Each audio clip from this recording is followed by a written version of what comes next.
نحمده ونستعينه ونستغفره ونعوذ بالله من شرور أنفسنا ومن سيئات أعمالنا من يهده الله فلا مضل له ومن يضلل فلا هادي له ونشهد أن لا إله إلا الله وحده لا شريك له ونشهد أن سيدنا وحبيبنا ومولانا محمدا عبده ورسوله الذي أرسله بالحق بشيرا ونذيرا وداعيا إلى الله بإذنه وسراجا وقمرا منيرا فقد قال الله تعالى في كلامه المجيد والفرقانه الحميد أعوذ بالله من الشيطان الرجيم بسم الله الرحمن الرحيم ولله الأسماء الحسنى فادعوه بها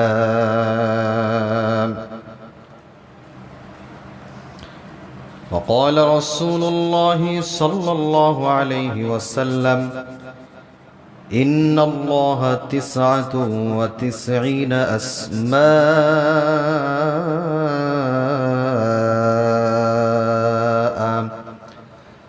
من أحصاها دخل الجنة صدق الله العظيم وصدق رسوله النبي الكريم ونحن على ذلك لمن الشاهدين والشاكرين قالوا سبحانك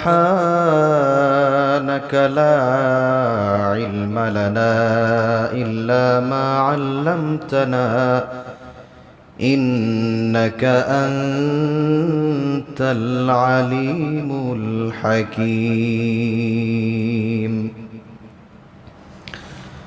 وقال تعالى في شان حبيبه ومحبوبه إن الله وملائكته يصلون على النبي يا أيها الذين آمنوا صلوا عليه وسلموا تسليما اللهم سيدنا مولانا محمد وعلى آل سيدنا شفيعنا محمد اللهم صل على سيدنا مولانا محمد وعلى آل سيدنا شفيعنا محمد سيد الكونين والثقلين والفريقين من عرب ومن عجم اللهم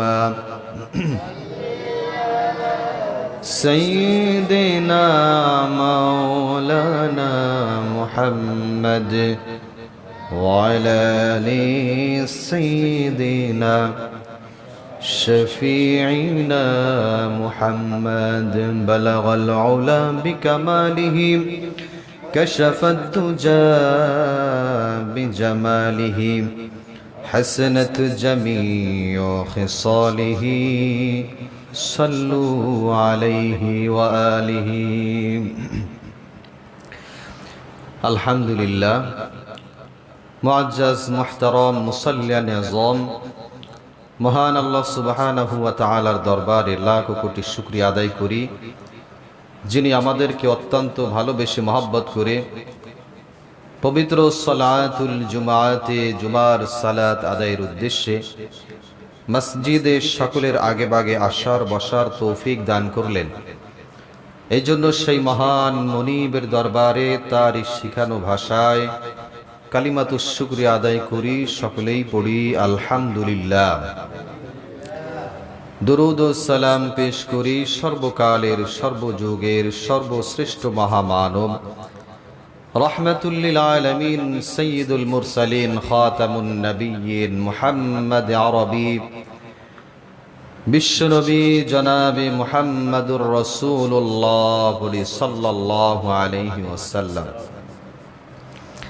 প্রাণপ্রিয় মুসাল্লিয়ান ইকরাম, আল্লাহ সুবহানাহু ওয়া তাআলা আমাদেরকে সুস্থ হালাতে রেখেছেন। একটি সপ্তাহ পরে আবার মসজিদে জুমার মুসাল্লায় সুস্থ হালাতে আসতে পেরেছি, আলোচনা শোনার মতো তৌফিক দান করেছেন, এই জন্য কৃতজ্ঞতা জ্ঞাপন করি, পড়ি আলহামদুলিল্লাহ। প্রিয় মুসাল্লিয়ান ইকরাম, আমি আপনাদের সম্মুখে পবিত্র কোরআনুল কারীম থেকে একটি আয়াতে কারীমার অংশ বিশেষ তেলাওয়াত করেছি। রাসূল করিম সাল্লাল্লাহু আলাইহি ওয়াসাল্লামের অসংখ্য অগণিত হাদিস থেকে একটি হাদিস শুনিয়েছি।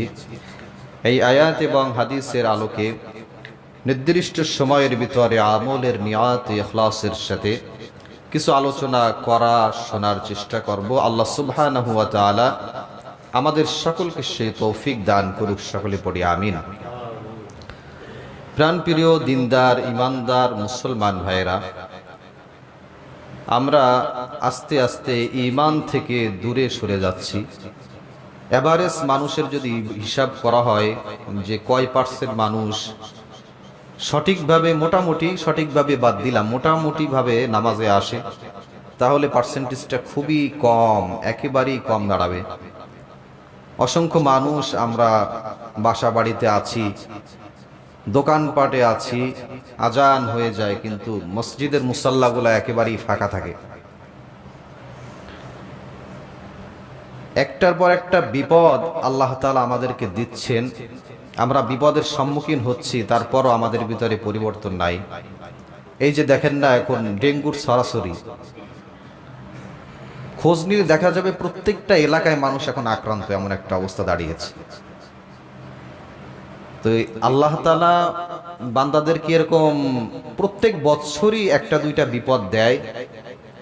পবিত্র কোরআনুল কারীমে আল্লাহ তাআলা এই কথাটা বলেছেন, আওয়ালা ইয়ারাউনা আন্নাহুম ইফতানুনা ফি কুল্লি মাররাতান আও মাররাতাইন, এক থেকে দুইবার তোমাদেরকে আমি আযাব দেই, তোমরা কি এটা দেখো না? তোমরা এরপরও কেন তওবা করো না? আল্লাহ তাআলা বলেন যে তোমরা সচক্ষে দেখতে পাচ্ছ একটার পর, তার আগে ছিল চিকুনকুনিয়া, জ্বর হলে মোটামুটি একদম জীবন শেষ করে দেয়, এখন ডেঙ্গু অনেক জায়গা শোনা যাচ্ছে। তো আমরা কবে সচেতন হব? আল্লাহ সুবহানাহু ওয়া তাআলা আমাদের জন্য সালাত, নামাজ ফরজ করে দিয়েছেন। সাহাবীরা কখনো নামাজ ত্যাগ করতেন না। যদি কোনো ব্যক্তি নামাজ ত্যাগ করে তাহলে সে কাফের হয়ে গেছে, এই ব্যাপারে কোনো সন্দেহ ছিল না তাদের ভিতরে। তাদের জানা ছিল যে ইসলামের অন্যান্য হুকুম আহকাম সেটা যদি কেউ অনিচ্ছাকৃতভাবে ছাড়ে বা ইচ্ছাকৃতভাবে কাফের হয় না সেই ব্যক্তি। কিন্তু সাহাবীদের ভিতরে এইটা খুব স্ট্রং ভাবে বিলিভ করতো তারা, যে যদি কোনো ব্যক্তি নামাজ ছেড়ে দেয় সে কি হয়ে যায়? কাফের হয়ে যায়। তা আমাদের ভিতর কোনো পরিবর্তন নেই যে আমরা নামাজ ছেড়ে দিলাম, আবার এক ওয়াক্ত আসলাম, 5 ওয়াক্ত পড়লাম না। মান তারাকাস সালাতা মুতাআম্মিদান ফাকাদ কাফার, নবী আলাইহিস সালাতু ওয়াস সালাম বলেন, যেই ব্যক্তি এক ওয়াক্ত সালাত ইচ্ছাকৃতভাবে ছেড়ে দিল ওই ব্যক্তি ইসলাম থেকে দূরে সরে গেল তথা কাফের হয়ে গেল। এখানে মুফাসসিরিন ইকরামগণ সকলেই একমত পোষণ করেছে যে কোনো ব্যক্তি যদি ইচ্ছাকৃতভাবে নামাজ কি করে, ছেড়ে দেয়, তো ওই ব্যক্তি কি হয়ে যাবে, কাফের হয়ে যাবে। প্রাণপ্রিয় মুসল্লিয়ান ইকরাম, আমাদের একটু নিজেদের বোঝা দরকার, আগ্রহটা তৈরি করা দরকার যে বিপদ আপদ কিন্তু মানুষ দেখে আল্লাহ তাআলা দেবে, ব্যাপারটা এরকম না। যে কোনো সময় যার তার উপরে বিপদ আসতে পারে। অমুক ব্যক্তি মারা গেছে, অমুক ব্যক্তি জ্বরে আক্রান্ত হয়েছে, অমুক ব্যক্তিকে ডেঙ্গুতে কামড়িয়েছে, আমাকে মনে হয় কামড়াবে না। তো আমার বন্ধু সে মারা গেছে, আমি মনে হয় মারা যাব না এত সহজে, আমার দাদা বেঁচে ছিল 70-80 বছর, তো আমি তো মিনিমাম 60 বছর পাবো। তো এরকম একটা টেন্ডেন্সি আমাদের ভিতরে আছে না নাই? এই চিন্তা যদি করি কখন কার মৃত্যু চলে আসবে এটা কিন্তু আমরা কেউ জানি না, তখন কিন্তু ধরা খেয়ে যেতে হবে। প্রিয় মুসল্লিয়ান ইকরাম, তো যে কথা বলতেছিলাম যে বিপদে পড়লে, সমস্যায় পড়লে কাকে ডাকবেন? আল্লাহ সুবহানাহু ওয়া তাআলাকে ডাকতে হবে। তো আপনার আমার আল্লাহর সাথে যদি সম্পর্কই না থাকে, আমি বিপদে পড়ে গেছি, তখন রব্বুল আলামিন বলবে, বান্দারে তুমি যখন ভালো ছিলে, সুস্থ ছিলে, সবল ছিলে, তোমার ভিতরে কোনো সমস্যা ছিল না, তুমি তো আমাকে স্মরণ করো নাই, তুমি তো আমাকে ডাকো নাই, তো তুমি এখন বিপদে পড়ে গেছো, এখন তুমি আমারে ডাকতেছো, আমি তোমার ডাকে সাড়া দেব? একটা মানুষ স্বাভাবিকভাবে সে যদি কোনো কাজে উপকারে না আসে, তারে আমি হেল্প করতে রাজি না। কি আছে না নাই সমাজের ভিতরে? আপনি একজন ব্যক্তিকে ডাকছেন, সেই ব্যক্তি আপনার উপকারে আসে নাই, আপনার কাজ বাজে হেল্প করে নাই, তো পরবর্তীতে আপনি অনেক মানুষকে যদি হেল্প করেন, তখন আপনার ভিতরে এই চিন্তা তৈরি হয়ে যায় যে ওই লোকটাকে তো আমি ডাকসালাম, তো ওই লোকটাকে আমি বয়কট করে অন্য মানুষদের আমি হেল্প করব। এই চিন্তা কিন্তু মানুষের ভিতর চলে আসে। তো আল্লাহ সুবহানাহু ওয়া তাআলার ইবাদত বন্দেগী থেকে আমি দূরে সরে যাচ্ছি আস্তে আস্তে। তো আমি যখন সমস্যায় পড়তেছি, তখন আমার রব আল্লাহ সুবহানাহু ওয়া তাআলাকে আমি যখন ডাকবো, তো রব্বুল আলামিন তো আমার ডাকে সাড়া দিবেন, এটা মানে কমন সেন্সের একটা ব্যাপার। সন্তান হয় না, রব্বুল আলামিনের সাথে সম্পর্ক নাই। রব্বুল আলামিনের সাথে সম্পর্ক থাকলে যুগে যুগে নবী আলাইহিস সালাতু ওয়াস সালাম তারা ডেকেছেন, সাহাবীরা ডেকেছেন, রব্বুল আলামিন তাদের ডাকা সাড়া দিয়েছেন। অথচ আমরা কি করি? সেই সন্তানের বরকত এখন নাই, সন্তান হয় না, চলে যায় মাজারে, দান করে, সদকা করে, নিয়াত খাঁটি নাই। নিয়াত থাকতে হবে কি? রব্বুল আলামিনকে ডাকতে হবে আমার। সাইয়েদনা জাকারিয়া আলাইহিস সালাতু ওয়াস সালাম, তার আগে আরেকটা ঘটনা, সেটা আমরা সবাই জানি যে ইব্রাহিম আলাইহিস সালাতু ওয়াস সালাম, তিনি একদম বৃদ্ধা খুনখুনে বুড়ো হয়ে গিয়েছিলেন, 20-80 বছর প্লাস বয়স হয়ে গেছে। তো এই বয়সে সন্তান হওয়া কি পসিবল? সম্ভব? স্বাভাবিকভাবে আমরা কি বুঝি যে এইরকম বয়সে উপনীত হলে মানুষের সন্তান হওয়া সম্ভব না, কিন্তু রব্বুল আলামিনের কাছে দোয়া করেছিলেন। তিনি বিশ্বাস করেছিলেন যে আমার রব আল্লাহ সুবহানাহু ওয়া তাআলাকে ডাকলে তিনি ডাকে সাড়া দিবেন। এই বিশ্বাস তার ছিল, ঈমান ছিল। ঈমান কি? বিশ্বাস করা। না দেখে বিশ্বাস করেছি, সেই বিশ্বাসটা তো নরবরে হলে হবে না, স্ট্রং থাকতে হবে। তো ইব্রাহিম আলাইহিস সালাতু ওয়াস সালাম রব্বি হাবলি মিনাস সালিহিন, কোরআনুল কারীমের আয়াত, যে আল্লাহর কাছে একজন সৎ কর্মশীল সন্তান চাইলেন। আল্লাহ সুবহানাহু ওয়া তাআলা ঠিক ইব্রাহিম আলাইহিস সালাতু ওয়াস সালামকে সুসংবাদ দিলেন যে ফাবাশশারনাহু বিগুলামিন হালিম, আমি তোমাকে একজন সৎ কর্মশীল পুত্র সন্তান দান করে দিলাম। সুবহানাল্লাহ। আমার ভাইরা, সাইয়েদনা জাকারিয়া আলাইহিস সালাতু ওয়াস সালাম, খুব চমৎকার একটা ঘটনা এখান থেকে, যে আল্লাহর কাছে চাইলে যদি স্ট্রং বিশ্বাস থাকে, তো আল্লাহ তাআলা কিভাবে তাকে দেন, তার বাস্তব নমুনা প্রমাণ সাইয়েদনা জাকারিয়া আলাইহিস সালাতু ওয়াস সালামের জীবনী থেকে।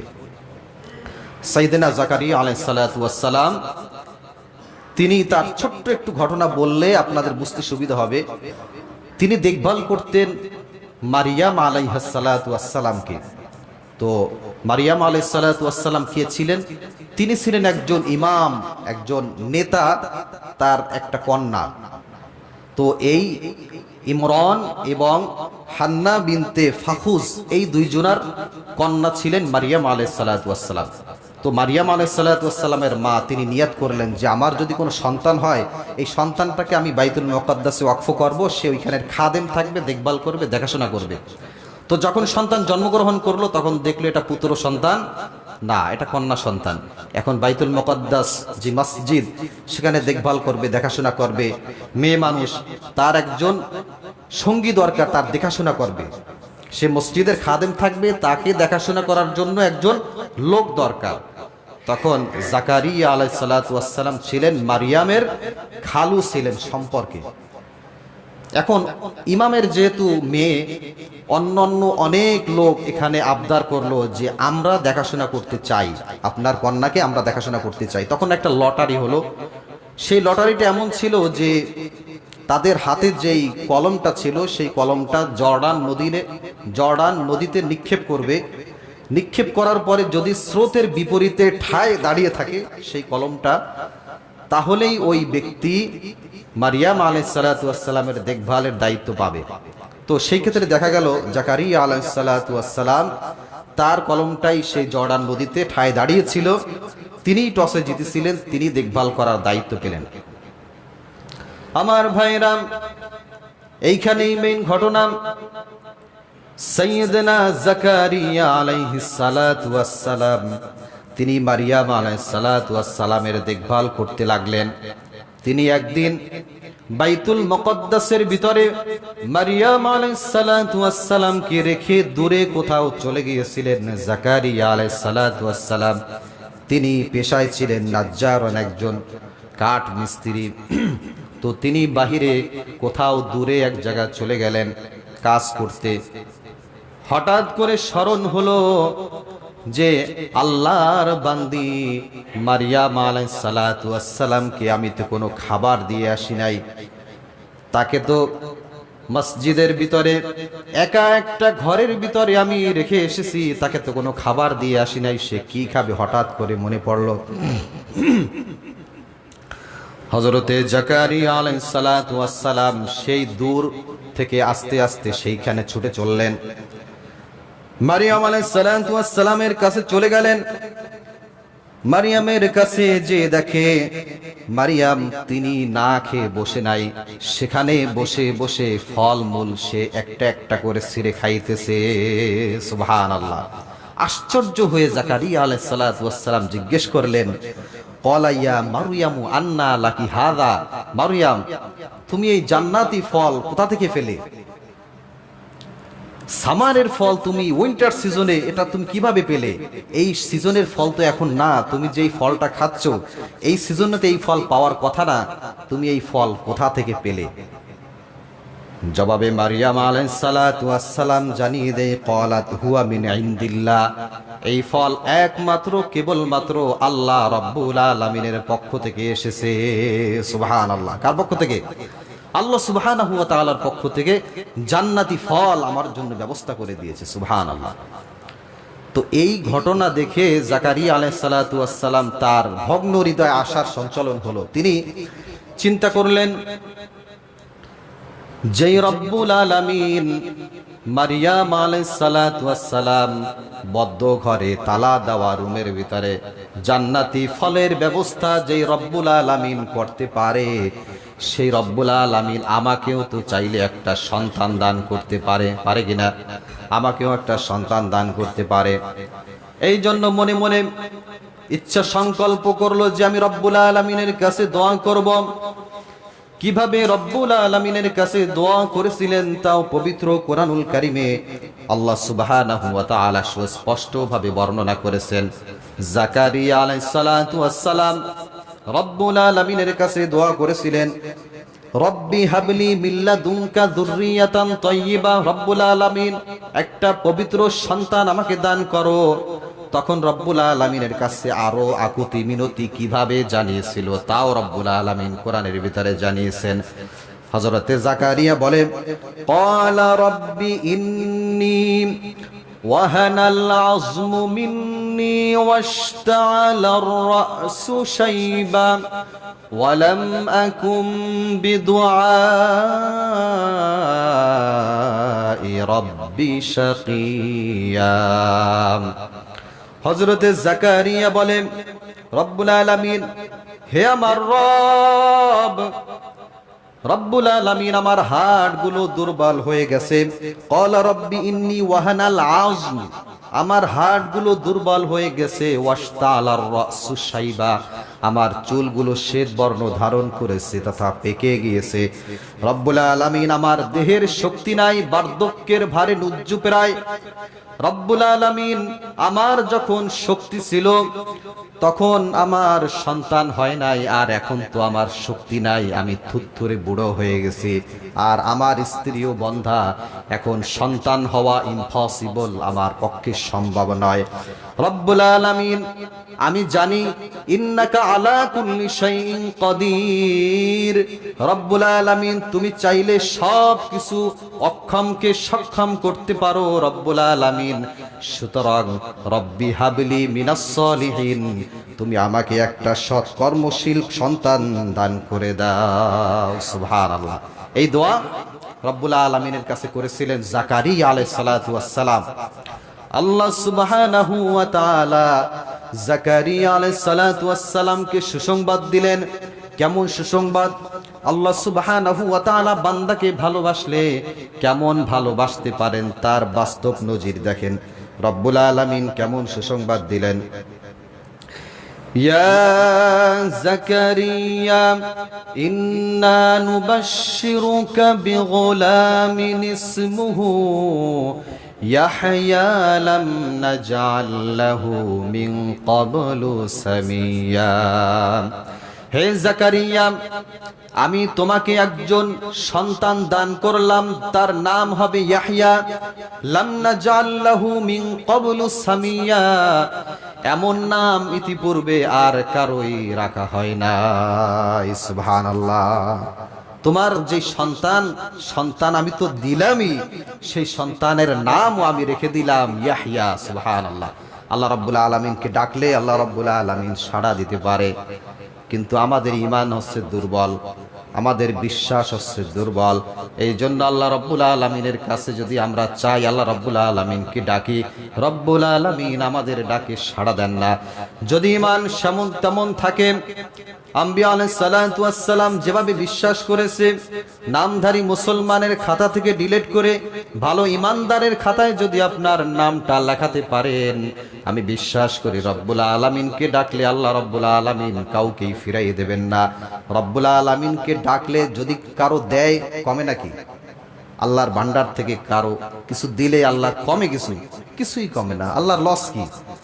আল্লাহ সুবহানাহু ওয়া তাআলার কাছে যদি আকুতি মিনতি ভালোভাবে যদি চাওয়া যায়, ঈমানের সাথে, দৃঢ়তার সাথে, ইখলাসের সাথে। আমাদের তো ঈমান দুর্বল, ইখলাস তো 1% নাই। নামাজ পড়বো তাও স্বার্থের জন্য, রোজা রাখবো তাও স্বার্থের জন্য, দান করবো তাও স্বার্থের জন্য, ইখলাস 1% খুঁজে পাওয়া যাবে না। এই জন্য রব্বুল আলামিনকে ডাকলে ডাকে সাড়া দেয় না, অথচ আল্লাহ সুবহানাহু ওয়া তাআলার কাছে ডাকলে রব্বুল আলামিন সাড়া দিবেন, এমনটা আমরা দেখেছি। আম্বিয়া আলাইহিস সালাতু ওয়াস সালাম সাহাবীদের জীবনী থেকে আমরা এটাই দেখতে পাই। সাহাবীদের ছোট্ট একটা ঘটনা, যায়েদ ইবনে হারিস রাদিয়াল্লাহু তাআলা রব্বুল আলামিনকে ডেকেছিলেন আমার রব, তিনি তার ডাকেও কিভাবে সাড়া দিয়েছিলেন। হযরত যায়েদ ইবনে হারিস রাদিয়াল্লাহু তাআলা তিনি মক্কা থেকে তায়েফ সফর করেছিলেন। চলতে চলতে একজন বিশ্বস্ত বৌজম ফ্রেন্ড বন্ধুকে সাথে নিয়ে সফর করেছিলেন। যেতে যেতে ক্লান্ত হয়ে যায়, যখন একটা গুহা নির্বাচন করলো, বন্ধুকে বলল, বন্ধু আমি তো ক্লান্ত হয়ে গেছি, আমি একটু বিশ্রাম নিতে চাই। এই বন্ধু আর কথায় আশ্বস্ত হয়ে গুহার কিনারায় যখনই বিশ্রাম নিল, তখন এই মুনাফিক বন্ধু হযরত যায়েদের গর্দানের উপরে তরবারি দিয়ে অ্যাটেম্প নিয়েছে হত্যা করবে। সঙ্গে সঙ্গে যায়েদের ঘুম ভেঙে যায়। সঙ্গে সঙ্গে বন্ধুকে জিজ্ঞেস করে, বন্ধু তোমার সঙ্গে মক্কা থেকে তায়েফ এসেছি সফর করে, তুমি আমার গলার উপরে গর্দানের উপরে অ্যাটেম্প নিয়েছো আমাকে হত্যা করবে, আমি তো তোমাকে বিশ্বাস করছিলাম। এই মুনাফিক বন্ধু বলে, তুমি জানো তুমি আমার খুব ক্লোজ বন্ধু, কিন্তু আমার মনের ভিতরে আমি কুফরি লালন করি। আমি চেয়েছিলাম তোমার নবী মুহাম্মদ সাল্লাল্লাহু আলাইহি ওয়াসাল্লামকে হত্যা করার জন্য, বড় কিছু ক্ষতি করার জন্য আমি চেয়েছিলাম, কিন্তু আমি করতে পারি নাই। যায়েদ রে, আমি জানি মুহাম্মদ সাল্লাল্লাহু আলাইহি ওয়াসাল্লাম তোমাকে বড্ড দিল দিয়ে মোহাব্বত করে, ভালোবাসে। যায়েদ রে, এই জন্য আমি চাই তোমাকে এখন হত্যা করে তাকে কষ্ট দিব, এটাই আমার সার্থকতা। আমি তোমাকে কষ্ট দেব, এটাই সার্থকতা। সহিহ বুখারীর ভিতরে এসেছে। ফখরুদ্দিন রাজি দ্বিতীয় খণ্ডে হাদিসটি নকল করেছেন। হযরতে যায়েদ ইবনে হারিস রাদিয়াল্লাহু তাআলা আনহু তিনি জিজ্ঞেস করলেন, লিমা তাকতুলুনি, তুমি তো আমাকে হত্যা করবে। বলে, হ্যাঁ হত্যা করব, চূড়ান্ত মনস্থ করেছি। হযরতে যায়েদ তার চেহারাটা আকাশের দিকে উঁচু করে রব্বুল আলামিনকে ডাকলেন। কি বলে ডাকলেন? আগিসিনি ইয়া রহমান,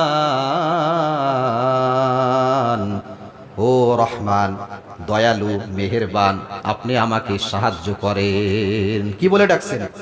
রব, রহমান, দয়ালু মেহেরবান। রব্বুল আলামিনকে রহমান বলে যখন ডাক দিল, হযরত যায়েদের এই ডাক ভুলক ধুলক ছাড়িয়ে 7 আসমান মানিয়ে সিদরাতুল মুনতাহার 70,000 নূরের পর্দা ভেদ করে হযরত যায়েদের এই ডাকটা আল্লাহ রব্বুল আলামিনের আরশে আজিম পর্যন্ত পৌঁছে গেছে। সুবহানাল্লাহ। আল্লাহ রাব্বুল আলামিনকে ডাকলে রব যে ডাকে সাড়া দেয়, তার বাস্তব নমুনা, বাস্তব প্রমাণ। এই হাদিসটা অনেক লম্বা, আগেও বলেছি, এই জন্য আর সামনে বলতে চাই না। ডাকে সাড়া দিয়েছিলেন কিনা?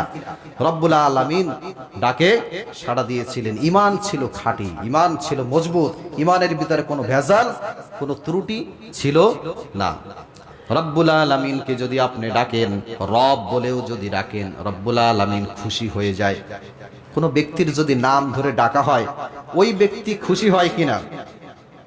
তো আল্লাহ সুবহানাহু ওয়া তাআলার অনেকগুলো নাম আছে, যেমন রহমান একটা নাম। এই নাম ধরে আপনি রব্বুল আলামিনকে ডেকেছেন, রব্বুল আলামিন সাড়া দিয়েছে।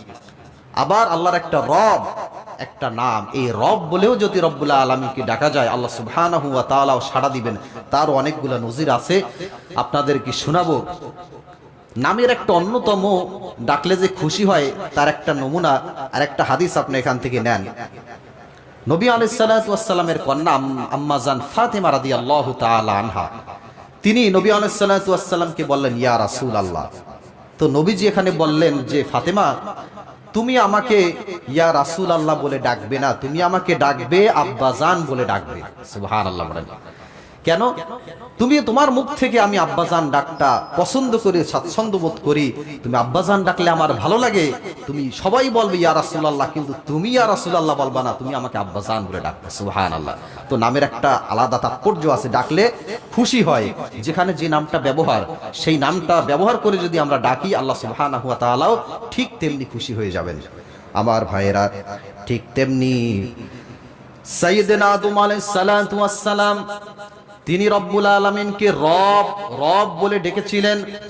আমরা জানি কিনা, তিনি যখন গুনাহ করেছিলেন, রব্বুল আলামিনকে রব বলে ডেকেছিলেন। রব্বানা যালামনা আনফুসানা ওয়া ইল্লাম তাগফির লানা ওয়া তারহামনা লানাকুনান্না মিনাল খাসিরিন। সাইয়েদনা আদম বলে, রব্বুল আলামিন, রব্বানা যালামনা, আমি জুলুম করেছি, আনফুসানা, আমার নফসের উপরে আমি জুলুম করেছি, আমি আমার নিজের উপরে জুলুম করেছি, গুনাহ করেছি। রব্বুল আলামিন, আমি অপরাধ করেছি। রব্বুল আলামিন, তুমি আমাকে ক্ষমা করে দাও। কি বলে ডাকেছিলেন? রব্বানা, রব বলে ডেকেছিলেন। রব্বুল আলামিনকে রব বলে ডাকলে রব্বুল আলামিন ডাকে সাড়া দিতে পারেন। আর একটা নমুনা, নূহ আলাইহিস সালাতু ওয়াস সালাম, সাইয়েদনা নূহ আলাইহিস সালাতু ওয়াস সালাম আল্লাহ সুবহানাহু ওয়া তাআলাকে রব বলে ডেকেছিলেন। ইন্না রাব্বাকা লাবিল মিরসাদ ক্বালা নূহুর রাব্বি ইন্নাহুম আসাউনি ওয়াত্তাবাউ মান লাম ইয়াজিদহু মালুহু ওয়া ওয়ালাদুহু ইল্লা খাসারা। ক্বালা নূহুর রাব্বি, নূহ আলাইহিস সালাতু ওয়াস সালাম রবকে ডাকলেন, রব, রব্বুল আলামিন। আমার সম্প্রদায়ের নিকট আমি ইসলামের দাওয়াত দিয়েছি, আনিত দিন তারা গ্রহণ করে নাই। রব্বুল আলামিন তাদের সন্তান সম্পদ হালাক করে দাও, ধ্বংস করে দাও। রব্বুল আলামিন এই সম্পদ ঈমান বিধ্বংসী কাজে ব্যয় করে। রব্বুল আলামিন এই সম্পদ কোনো উপকারে আসে না। রব্বুল আলামিন তাদের সন্তান যদি বৃদ্ধি পায়, এই সন্তান মানুষদেরকে গোমরাহ বানাবে। তাদের সম্পদ যদি বৃদ্ধি পায়, রব্বুল আলামিন এই সম্পদগুলো মানুষদেরকে গোমরাহ বানাবে। দেখবেন যারা ধনী ব্যক্তি, অধিকাংশ ব্যক্তির টাকাগুলো সব ব্যয় হয় অহেতুক কাজে, ইল্লা মাশাআল্লাহ কিছু ধনী ব্যক্তির টাকা মসজিদ মাদ্রাসায় ব্যয় হয়, খুবই কম পার্সেন্টেজ। কিন্তু অধিকাংশ বড়লোক ব্যক্তির টাকাটা যেই কাজে ব্যয় করা উচিত না সেই কাজে ব্যয় হয়। সাইয়েদনা নূহ আলাইহিস সালাতু ওয়াস সালাম বলেন, রব্বুল আলামিন তাদের সন্তান সম্পদ এগুলো তুমি হালাক করে দাও, ধ্বংস করে দাও। রব্বুল আলামিনের কাছে রব বলে দোয়া করেছিলেন। নূহ আলাইহিস সালাতু ওয়াস সালামের দোয়া রব্বুল আলামিন মঞ্জুর করে নিয়েছিলেন। রব্বুল আলামিন জানিয়ে দিলেন, ইন্না রব্বাকা লাবিল মিরসাদ, তোমার রব ঘাঁটিতে আছে, বসে আছে, সব কিছু দেখতেছে, তাদেরকে অবশ্যই অবশ্যই ধ্বংস করে দেওয়া হবে। দিয়েছিল কিনা? নূহ আলাইহিস সালাতু ওয়াস সালামের সম্প্রদায়কে একদম আন্ডা বাচ্চা সহ সব দুনিয়া থেকে বিদায় করে দিয়েছিল একদম। এরপর আবার নূতন প্রজন্ম আস্তে আস্তে আসতে শুরু করেছিল। তো আমাদের মৃত্যু হবে, মৃত্যুর আগে ইমানি মৃত্যু, ইমানি চেতনা আমাদের ভিতরে যেন থাকে। রব বলে ডাকতে হবে, রব্বুল আলামিনের কাছে চাইতে হবে যে রব আমাকে মাফ করে দাও, আমার মৃত্যুটা যেন ইমানদারের মৃত্যু হয়, আমার মৃত্যুটা যেন ভালো মানুষের মৃত্যু হয়। এই জন্য কি বলেও দোয়া করবেন তাও রব্বুল আলামিন আমাদেরকে শিখিয়ে দিয়েছেন। কি বলে দোয়া করবেন? আল্লাহ সুবহানাহু ওয়া তাআলা বলেন, বান্দারে এই বলে বলে আমার কাছে দোয়া কর, রব্বানা লা তুযিগ কুলুবানা বাদা ইয হাদাইতানা ওয়া হাব লানা মিন লাদুনকা রাহমাতান ইন্নাকা আনতাল ওয়াহ্হাব। রব্বুল আলামিন আমাদেরকে হিদায়াত দিয়ে এরপর হিদায়াত থেকে আমাদেরকে বিচ্ছিন্ন করো না, আমাদেরকে গোমরাহ করো না, আমাদেরকে গুনাহবারগার বানিও না, আমাদেরকে শিরকের পথে পরিচালিত করো না। রব্বুল আলামিন আমাদেরকে সৎ পথে পরিচালিত করো, হিদায়াতের পথে পরিচালিত করো। নবী আলাইহিস সালাতু ওয়াস সালাম বলেন, যেই ব্যক্তি প্রত্যেক ফরজ নামাজের পরে রব্বুল আলামিনের কাছে দোয়া করবে, রব্বুল আলামিন তার ইমানদারের মৃত্যু, ইমানি মৃত্যু তার নসিব করে দিবে। সুবহানাল্লাহ। ইমানি মৃত্যু নসিব হয়ে যাবে। দেখবেন ইমানদারের ইমানি মৃত্যু সব সময়, সব ব্যক্তির ইমানি মৌত নসিব হয় না। অনেক সময় দেখা যায় জবান থেকে কালেমা সবার বের হয় না। ইমানি মৌত নসিব হওয়ার জন্য এই দোয়া আল্লাহ রাব্বুল আলামিনের কাছে করতে হবে। যখন মৃত্যুর সময় হয় তখন শয়তান আছে না নাই? আছে, কাছে সামনে এসে হাজির হয়, তাকে কুমন্ত্রণা দিতে শুরু করে দেয়। কিন্তু যেই ব্যক্তি এই দোয়াগুলা পড়বে ওই ব্যক্তির কাছে আল্লাহ রাব্বুল আলামিন সাইয়েদনা জিবরিল আলাইহিস সালাতু ওয়াস সালামকে পাঠিয়ে দেবে, যা আমার বান্দার কাছে চলে যাও, আমার বান্দাকে যেন শয়তান কুপুকাত না করতে পারে, ধোঁকা না দিতে পারে। জিবরিল আমিন আলাইহিস সালাতু ওয়াস সালাম অনেক শক্তিশালী ফেরেশতা। আল্লাহ সুবহানাহু ওয়া তাআলা জানিয়েছেন যে দি কুওয়াতিন ইনদা দিল আরশি মাকিন, আরশ আল্লাহর কাছে একজন শক্তিশালী ফেরেশতা। এটা শয়তানও কিন্তু জানে। যখন জিবরিল আমিন আলাইহিস সালাতু ওয়াস সালাম একজন ইমানদার ব্যক্তির কাছে চলে আসবে, শয়তান সঙ্গে সঙ্গে তার কাছ থেকে দূরে সরে যাবে। জিবরিল আমিন আলাইহিস সালাতু ওয়াস সালাম এরকম শক্তিশালী ফেরেশতা, তাকে দিয়ে আপনাকে সাহায্য করবে কে? আল্লাহ সুবহানাহু ওয়া তাআলা আপনাকে সাহায্য করবে যদি নিয়াত খাঁটি থাকে, রবকে ডাকতে পারি, ইমানের পথে থাকতে পারি, রব্বুল আলামিনকে বলতে পারি যে রব আমাদেরকে ইমানের পথে রাখো, আমাদেরকে ইমানি মৌত দিও, রব্বুল আলামিন আমাদেরকে গোমরাহির পথে পরিচালিত করো না, রব বলে ডাকতে পারি। আল্লাহ সুবহানাহু ওয়া তাআলা আমাদের ডাকেও সাড়া দিবে। আল্লাহ সুবহানাহু ওয়া তাআলার কাছে সব সময় এই আকুতি মিনতি করা যাবে না, ইনশাআল্লাহ চেষ্টাও করতে হবে। যে মুখ থেকে বললাম অন্তরের ভিতর কি আছে এটা কি আর হুজুর জানে? নামাজ পড়বো না পড়বো এটা তো আমি নিজেই ভালো জানি, হুজুরের বলা দরকার, হুজুর বলছে। তো এই চিন্তা ভাবনা করলে কিন্তু হেদায়েত পাওয়া যাবে না। আল্লাহর কাছে দোয়া করতে হবে, নিজের ইমানটাকে খাঁটি করার চেষ্টা করতে হবে, নামাজ পাঁচ ওয়াক্ত জামাতের সাথে পড়তে হবে। গন্ডগোল হট্টগোল সব জায়গায় কম বেশি আছে না নাই? বাজারে যান, সেখানে গন্ডগোল আছে না? দোকানে যান, গন্ডগোল আছে না? তো আমি মসজিদে আসব, আমি ইমানের দাবিতে আসব, নামাজ পড়বো 5 ওয়াক্ত, আমি ইমানের দাবিতে নামাজ পড়বো। কারোর সাথে আমার কোনো দ্বন্দ্ব, কারোর সাথে আমার শত্রুতা নাই। আমি আল্লাহর ঘরে সিজদা দেবো রবকে খুশি করার জন্য। কাকে খুশি করার জন্য? আল্লাহ সুবহানাহু ওয়া তাআলাকে খুশি করার জন্য। আল্লাহ সুবহানাহু ওয়া তাআলা আমাদের সকলকে বোঝার আমল